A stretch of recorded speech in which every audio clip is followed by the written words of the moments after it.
शङ्का न मे जातिभेदः पिता नैव मे नैव माता न जन्म न बन्धुर्न मित्रं गुरुर्नैव शिष्यश्चिदानन्दरूपः शिवोऽहं शिवोऽहम्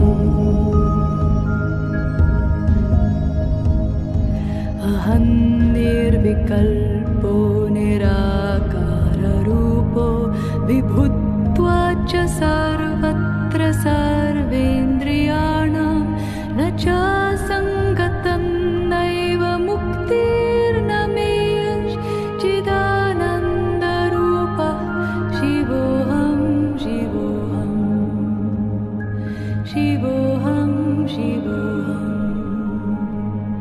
शिवोऽहम्